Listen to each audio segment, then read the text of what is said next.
10 টাকায় সিম কিনে হাজারো নারী বিপদে। ফেরিওয়ালার কাছ থেকে কখনোই সিম কিনবেন না। সিম আপনার আমার একান্তই একবারে গুরুত্বপূর্ণ একটি জিনিস এবং গুরুত্বপূর্ণ তথ্য।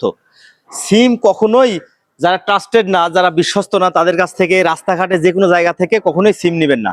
এইভাবে সিম কিনে হাজারো নারী পুরুষ আজকে বিপদের মুখে। এই সিম দিয়ে তারা কি করে, তারা আপনার কাছ থেকে একাধিকবার ফিঙ্গার নেবে, তারা বলবে ফিঙ্গার ম্যাচ করছে না, এভাবে তারা আরও সিম রেজিস্ট্রেশন করে নেয়। এইভাবে আমি বিপদে পড়ে যাচ্ছি এবং হাজারো মানুষ বিপদে পড়ে যাচ্ছে। এই সিম গুরুত্বপূর্ণ জিনিস কখনোই কোনো ফেরিওয়ালার কাছ থেকে নেবেন না। হয় আপনার এলাকায় নিজের পাশের দোকান থেকে নেবেন, অথবা একবারে সরাসরি কাস্টমার কেয়ারে নেবেন। তাহলে কি হবে, আপনি সেফটি থাকবেন।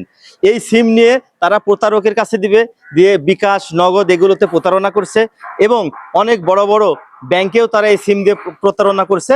রেজিস্ট্রেশন আপনার আমার, কিন্তু প্রতারক এগুলো ব্যবহার করছে। তাই যে কোনো জায়গা থেকে সিম কিনে নিজে বিপদে পড়বেন না, অন্য কাউকেও বিপদে ফেলবেন না। এবং এই 10 টাকা দিয়ে সিম কিনে আপনি 10 লাখ টাকার বিপদে পড়ে যাবেন। তাই এই লোভনীয় অফার থেকে দূরে থাকেন এবং ভিডিওটি অবশ্যই শেয়ার করে সবাইকে সতর্ক করে দেন।